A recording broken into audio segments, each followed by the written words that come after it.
Madame, Monsieur, bonsoir. Bienvenue dans ce journal. Voici ce qui domine l'actualité. Hosanna, la foule crie et acclame en brandissant des rameaux. Jésus est entré à Jérusalem. C'était le dimanche des rameaux aujourd'hui. Il marque l'entrée dans la semaine sainte. Comme les disciples de Jésus, les fidèles chrétiens marchent vers la victoire pascale. Le nouveau président de la Banque mondiale salue les performances économiques de la Côte d'Ivoire. L'institution entend apporter le soutien nécessaire au pays dans ses projets de développement. David Malpass et le Premier ministre ont eu une séance de travail au siège de l'institution. Amadou Gon Coulibaly se réjouit de ce soutien. Et puis au Soudan, le nouveau pouvoir soudanais échange avec l'opposition. Il l'appelle à proposer le nom d'un Premier ministre. La coalition d'opposition boycotte la rencontre à cause de la présence du parti d'Omar el-Béchir. À Khartoum, des manifestants appellent à transférer le pouvoir aux civils. Jésus est entré aujourd'hui à Jérusalem. Les fidèles chrétiens sont sortis nombreux, brandissant des rameaux à la gloire du Seigneur. À travers ce dimanche des rameaux démarre la semaine sainte. Ici, dans la commune de Cocody, plusieurs églises ont célébré l'événement. Godefroy Okambawa. Selon les versets bibliques, 6 jours avant la fête de la Pâque, Jésus vient à Jérusalem. La foule l'acclame lors de son entrée dans la ville avec des rameaux. C'est en mémoire de ce jour que les fidèles catholiques de la paroisse Quasi Divine Miséricorde des Deux Plateaux célèbrent également la fête des rameaux. Nous rentrons dans un temps fort, qui est la semaine sainte. C'est la semaine la plus importante dans la vie de notre Église. Et dans cette semaine-là, nous célébrons de manière concentrée le mystère du Christ. Depuis le rameau depuis la fête des rameaux jusqu'à la résurrection, nous célébrons. Et déjà à la fête des rameaux, on entrevoit la résurrection du Christ. On entrevoit non seulement sa mort, mais sa résurrection aussi.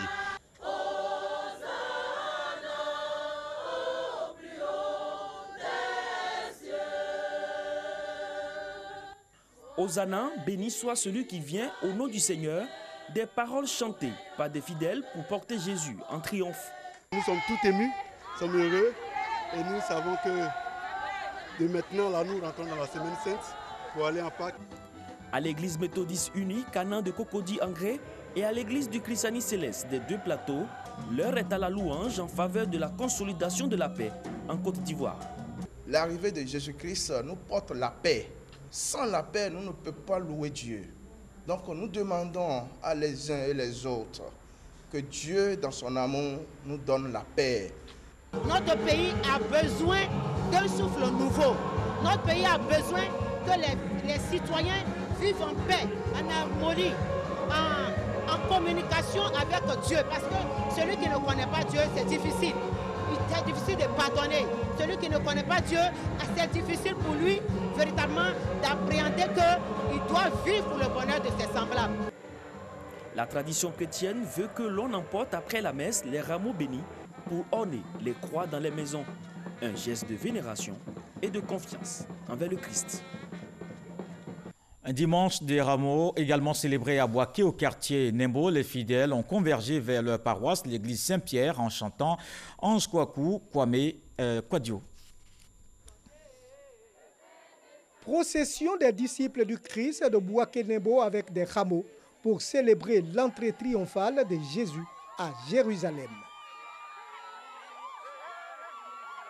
À travers le dimanche des rameaux, les chrétiens revivent les moments où la foule accueille Jésus dans la cité de David comme un roi, le Messie attendu.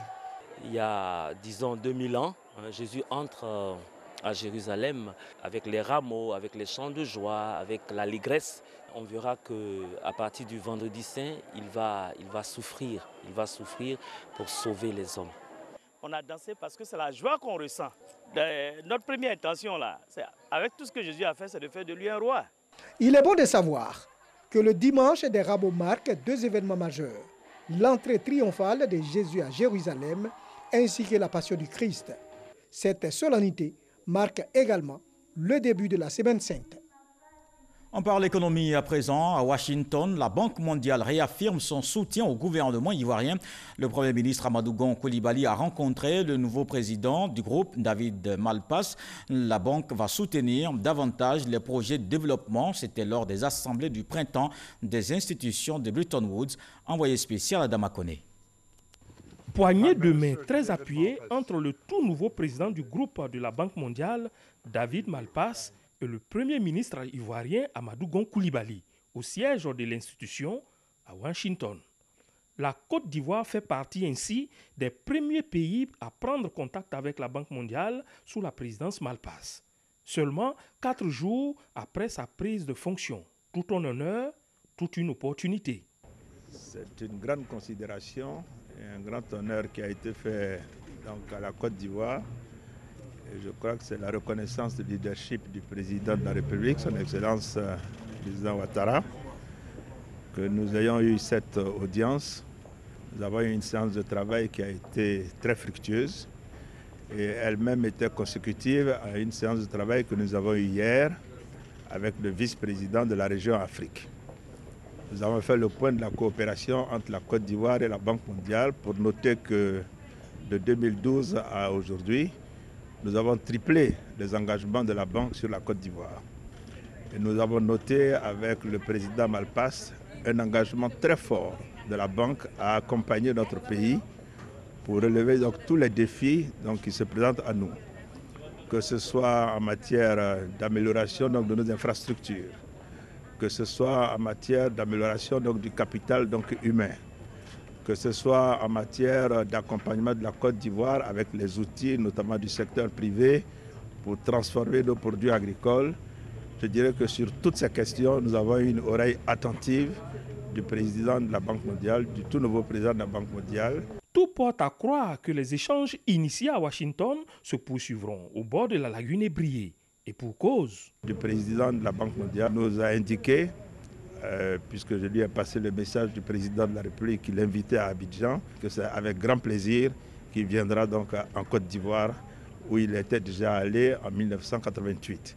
Je dois vous dire que cette rencontre était une rencontre de grande qualité et je suis très heureux que nous ayons pu discuter de toutes ces questions qui touchent à la coopération entre la Côte d'Ivoire et le groupe de la Banque mondiale. Une visite qui se fera dans un climat de détente pour la Côte d'Ivoire.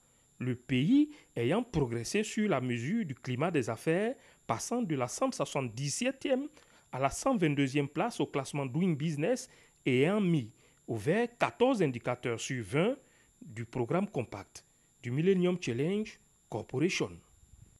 Des succès que le gouvernement veut mieux partager avec la population. La voie du développement, c'est la tournée qui initie le ministre de la Communication. Les grandes réalisations et leurs impacts sur les communautés seront présentés, ce qui permettra aux populations d'être au fait des actions. Le point de l'étape de Soubré avec Sam Konan.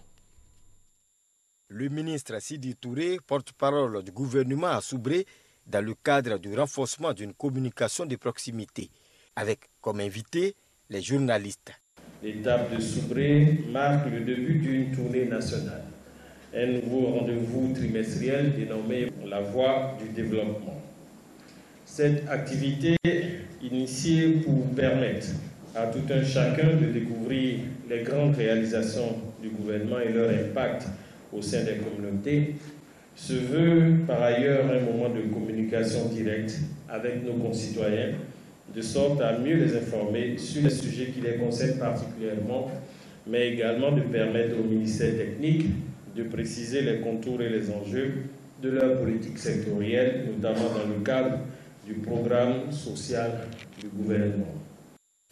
Des panels ont été animés par des experts sur l'état des lieux et impact des politiques sectorielles dans la région de la Nawa, notamment dans le domaine de l'énergie, de l'agriculture, des eaux et forêts et du tourisme.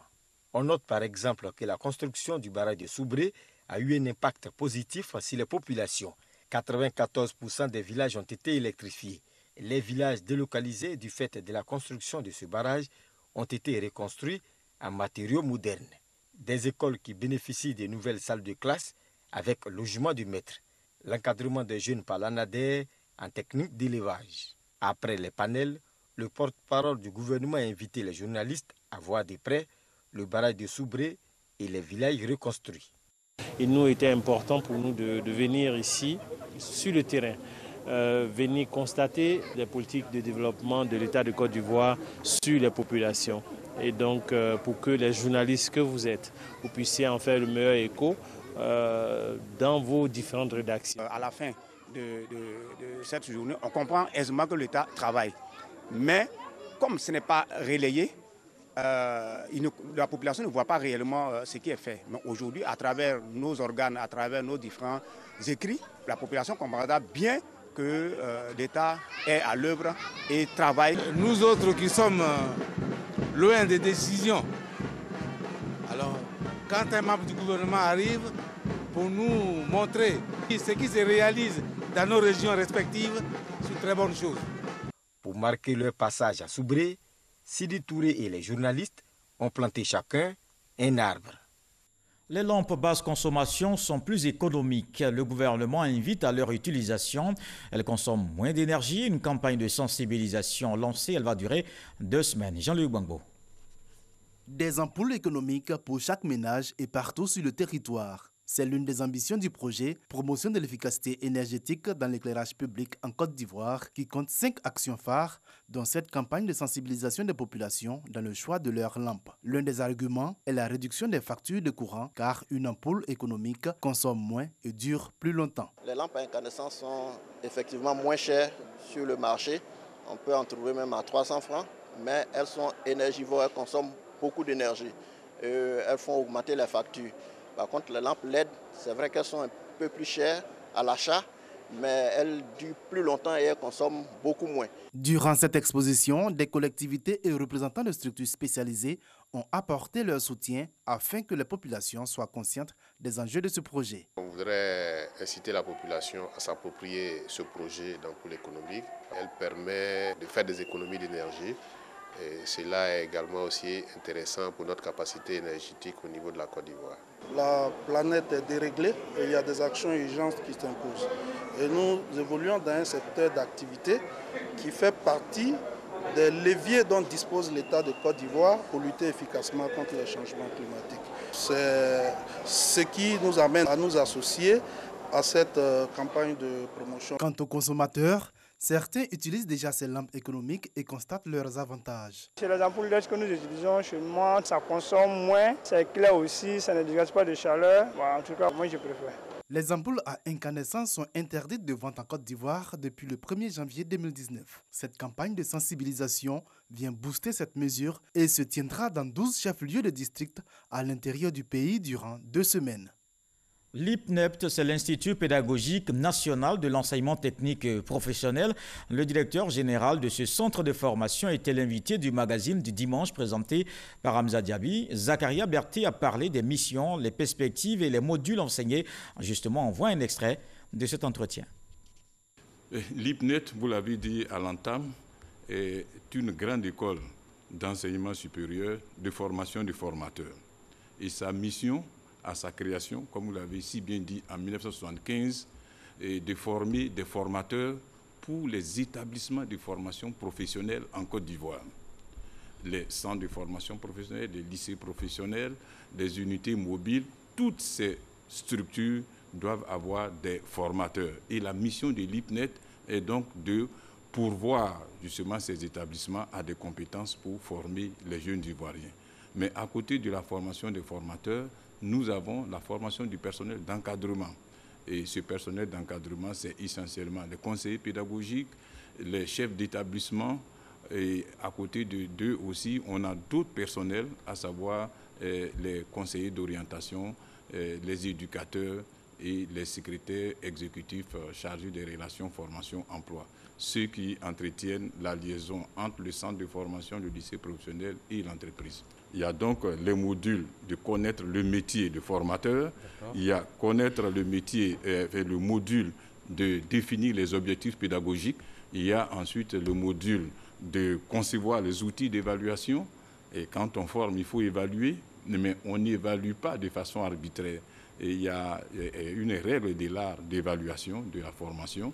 Et entre la capacité de définir les objectifs et l'outil d'évaluation, il y a la possibilité des techniques d'animation. Je crois que nous avons ça comme compétence en commun, les techniques d'animation et les techniques de dynamique de groupe, etc. En culture, la Fondation Children of Africa lance le mois du livre 2019. Mercredi dernier, cette caravane était à Jacquesville, dans la région des Grands Ponts. L'objectif est d'éduquer, sensibiliser les élèves et étudiants sur les avantages de la lecture. Jean-Marc Diadji, Issa Tionayo. Une bibliothèque bus pour promouvoir la lecture chez les enfants, élèves et étudiants dans la région de Jacquesville. Voici le sens de la première édition du mois du livre 2019, organisée par la Fondation Children of Africa et l'ONG Unclo Bakan. Personnalités de la culture et autorités de la région des Grands Ponts ont apporté leur soutien à ce projet. Le Bibliobus a été initié par la présidente fondatrice, la première dame, Mme Dominique Ouattara, en 2008.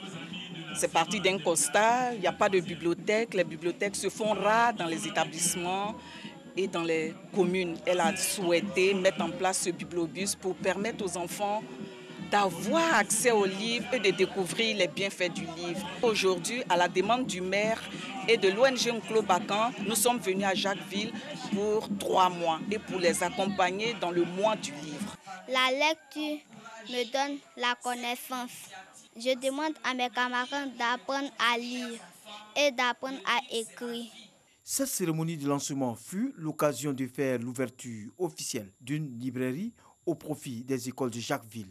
C'est vrai, les enfants vont voir les images à la maternelle, mais il faut qu'ils puissent reproduire cela. Après, dans le primaire, il faut pouvoir lire les livres que Madame la Première Dame donne et faire un résumé. Et dans le secondaire, de faire des mots fléchés, des mots croisés, pour qu'ils comprennent que sans la lecture, ils ne peuvent pas réussir ce genre de concours. Et à la fin, leur donner un petit prix pour ça. La semaine du livre avec le Bibliobus, avec aussi nos partenaires de librairie qui sont en train de nous aider à pouvoir encadrer nos enfants. Je dis, les deux ensemble, on peut réussir ce que nous sommes en train de faire. Le mois du livre, avec les tournées du Bibliobus dans la région des Grands Ponts, s'étendra au reste de la Côte d'Ivoire. Le village d'Erimakoudje dans la commune d'Agboville a un nouveau chef et il s'appelle Nanan Kokola Timou Séraphin. Il a été officiellement installé. Les autorités préfectorales du département d'Agboville lui ont remis son arrêté de nomination. C'est la fin d'une longue vacance du pouvoir dans cette localité, nous dit Eugène Atoubé. Assuré du total soutien des populations acquises à sa cause, le nouveau chef du village d'Erimakoudje 2 brandit l'arrêté préfectoral qui fait de lui le relais officiel de ce village de la commune d'Agboville avec l'administration locale. La transition s'est passée de manière pacifique. J'invite tous mes frères, toutes mes soeurs à nous mobiliser autour du chef du village afin de conduire notre village au développement. Erimakoudje 2 a connu une vacance de pouvoir longue de 3 années. Le président-chef de village a été destitué pour désharmonie avec les populations sur la gestion des affaires du village. C'est le chef de terre qui assurait la fonction de chef de village. Aujourd'hui, Erimakoudje 2 écrit une nouvelle page de son histoire. Et les chefs du village sont les chevilles ouvrières, donc dans les villages, à susciter la participation et à mettre en mouvement toute cette dynamique communautaire que nous voulons. Que le chef, dès l'instant où il a reçu son arrêté de nomination, il devient l'autorité investie. À partir de ce moment, tout manquement à son égard est passible de poursuites judiciaires. Le chef appartient à toute la population. Le traduit le pagne symbolique qui lui a été remis, qui rassemble l'ensemble des couleurs témoignant du mélange de la population. Et donc c'est une fin heureuse. Le nouveau chef d'Erimakoudje 2 est colonel des douanes à la retraite. Les populations, les cadres, les élus et l'administration attendent de lui qu'il coordonne les actions de la mutuelle du village pour le développement et le progrès d'Erimakoudje 2. Dans l'actualité politique, les idéaux du Rassemblement pour la démocratie et la paix expliqués aux populations, le ministre Amédée Kouakou poursuit sa tournée d'explication. Il a échangé avec les leaders de communautés de Diabo et Botro.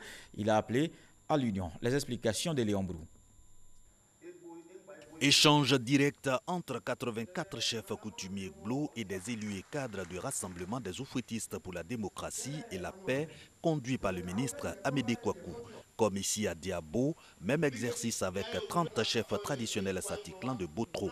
Sujet abordé avec ces garants des us et coutumes, aux côtés desquels des présidents de jeunes et de femmes, la cohésion, la paix et le développement, des idées au programme du RHDP, ce parti des disciples de l'apôtre de la paix, feu le président Félix Houphouët-Boigny, toujours selon le ministre Amédée Kouakou, pour recréer le progrès et le bien-être. Les chefs ont des problèmes de route, des problèmes d'école, des problèmes de centre de santé.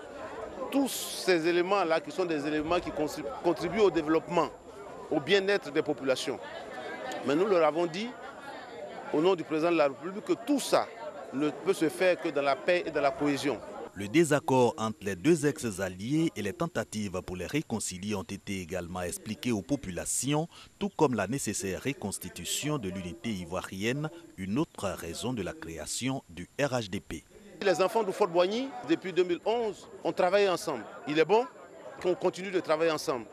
Lorsque les enfants de Fort-Boigny sont unis, c'est la paix et la stabilité dans ce pays. Et je pense que c'est ce que le président de la République souhaite et c'est ce que nous avons expliqué à nos parents. Et je pense que les parents ont bien compris ce message de paix et de cohésion. Ils nous ont chargé donc de dire au président de la République qu'ils sont avec lui et qu'ils restent à l'écoute pour l'ensemble des mots d'ordre qu'il va leur porter. Ces échanges avec les chefs coutumiers pour tenter de par le devoir de réserve politique se justifient selon les émissaires du RHDP par le droit à l'information dans ce contexte politique national non moins confus. La jeunesse unie pour une nouvelle Côte d'Ivoire veut parcourir le pays pour l'implantation du RHDP. Cette organisation a procédé à sa 3e rentrée politique. C'était au Palais de la Culture en présence du ministre de la Jeunesse. Le reportage d'Ahmed Traoré, Walter Amadou Ouattara. Une jeunesse rassemblée autour du RHDP, catalyseur du développement et de la paix en Côte d'Ivoire, c'est autour de ce thème que s'est tenue la 3e rentrée politique de la JUNCI, Jeunesse Unie pour une nouvelle Côte d'Ivoire. En prenant cette initiative, ce mouvement politique s'engage à soutenir le RHDP, Rassemblement des oufétistes pour la démocratie et la paix. Ce, dans le rôle qu'il entend jouer pour le développement et la stabilité du pays. Nous allons demander aux jeunes de croire au président de la République, de croire au gouvernement. Nous allons mettre en place une feuille de route avec l'accord du parti, du RHDP, pour pouvoir rencontrer tous nos membres, rencontrer toute la population dans les hameaux et villages de nos différentes coordinations. Mamadou Touré, en sa qualité de ministre de la promotion de la jeunesse et de l'emploi des jeunes, a saisi l'occasion pour faire le bilan des actions menées en faveur des jeunes. En 2011 et 2018, c'est 30 621 salles de classe publiques. Dans toutes les localités. En 2011 et 2018, c'est 242 collèges qui ont été construits en Côte d'Ivoire. Ce sont 3 616 classes qui ont été réhabilitées. Ce sont 725 623 tables bancs qui ont été distribuées dans les écoles. C'est pour 94 milliards de kits scolaires distribués à l'ensemble de nos enfants qui depuis lors sont allés à l'école. Selon ses responsables, la JUNCI compte 42 coordinations et plus de 5000 adhérents. Le mouvement va entamer une tournée pour contribuer à l'implantation du RHDP. Un mot de sport, athlétisme, coup d'envoi ce mardi du championnat d'Afrique des cadets juniors. Le meeting d'Abidjan verra aussi l'élection du président de l'athlétisme africain, la réunion du conseil tenue ce dimanche. Moyabi Diabaté, Odalébé. Plongés dans l'organisation du prochain championnat d'Afrique U18 et U20, les membres du conseil exécutif de la Confédération africaine d'athlétisme se sont retrouvés afin de statuer sur les résolutions des prochaines échéances. Au terme des travaux qui se sont déroulés à huis clos, le président de l'institution africaine s'est attardé sur les différentes résolutions qui ont été adoptées. Nous avons passé en revue un certain nombre de rapports, notamment le rapport du directeur général de la Confédération, le rapport financier, évidemment la communication du président de la Confédération. Et des débats ont été ouverts sur ces différents rapports. Et nous avons approuvé les différents rapports avec les commentaires et les propositions que nous jugeons utiles.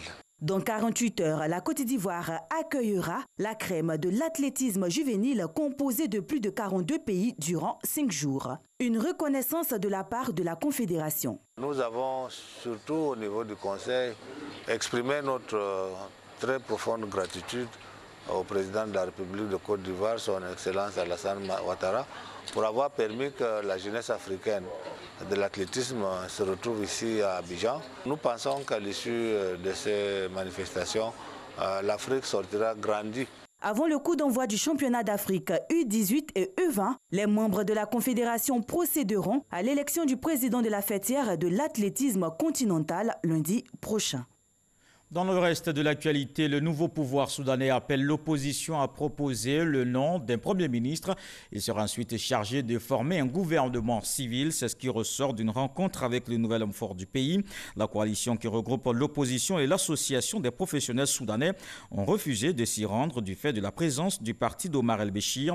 Le bras de fer se poursuit à Khartoum. La rue maintient ses revendications, celle d'un transfert immédiat du pouvoir à un gouvernement civil. On reste dans l'actualité internationale et comme tous les dimanches, voyons ce qui a marqué le monde en information cette semaine. Le 7 sur 7, Woyon Télé Soro, Gabriel Zani.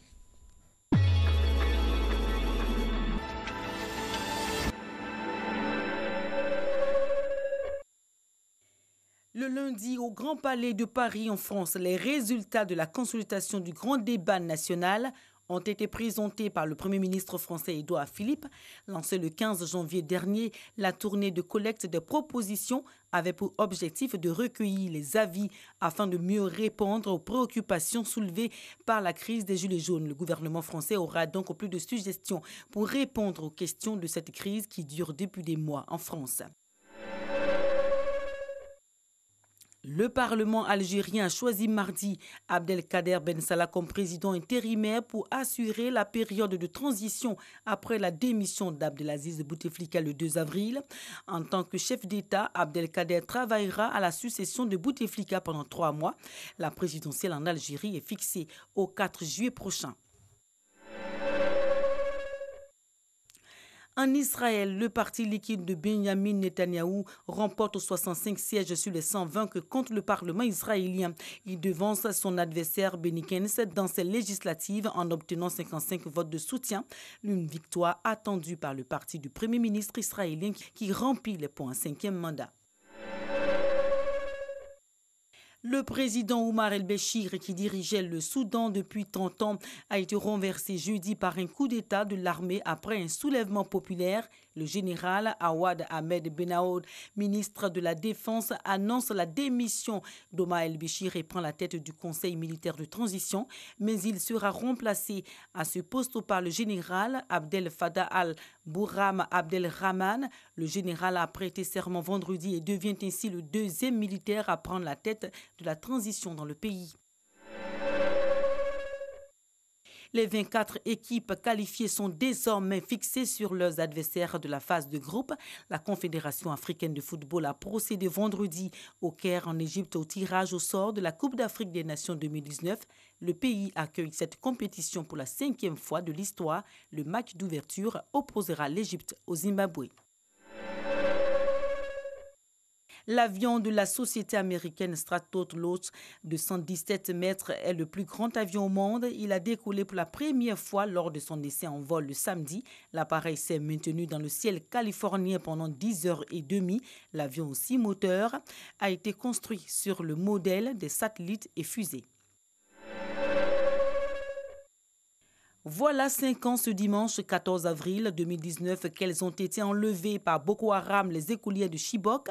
Leur enlèvement a eu lieu le lundi 14 février 2014 à l'internat dans le nord-est du Nigeria, alors qu'elles étaient en pleine semaine d'examen du baccalauréat. Sur les 276 élèves prises en otage, 57 avaient pu s'échapper le jour du kidnapping. 107 ont été libérés grâce aux négociations. 112 jeunes filles sont toujours introuvables.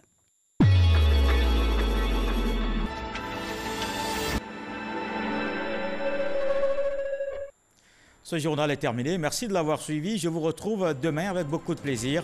Bonsoir.